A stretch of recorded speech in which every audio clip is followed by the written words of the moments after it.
El passat 7 d'octubre, més de 200 persones es van convocar a la cala Port Joan, situada entre la platja de Garbet i el poble de Colera, a l'Albera Marítima. L'objectiu, reivindicar l'obertura del camí de ronda entre Garbet i aquesta cala. El camí tancat des de fa dècades pels propietaris obliga els excursionistes a passar per l'aigua, exposant-se a riscos innecessaris. Els propietaris amb connexions amb el règim franquista van tancar aquest tram del camí, convertint un espai públic en particular. Des de llavors, l'accés ha estat barrat, tot i que la llei protegeix el dret al lliure pas per la costa.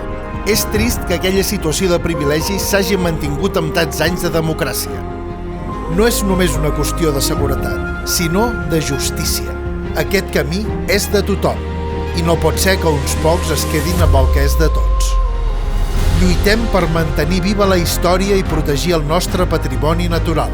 No podem permetre que es tanquin espais que han de ser públics. Reclamem a les administracions que garanteixin el pas públic i l'accés lliure a la platja.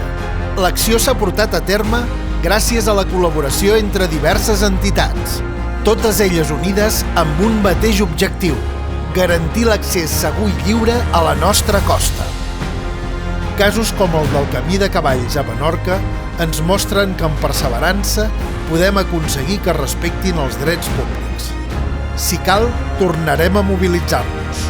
La defensa del nostre patrimoni és un objectiu que val la pena. Per un litoral de tots i per tothom. Gràcies per ser-hi.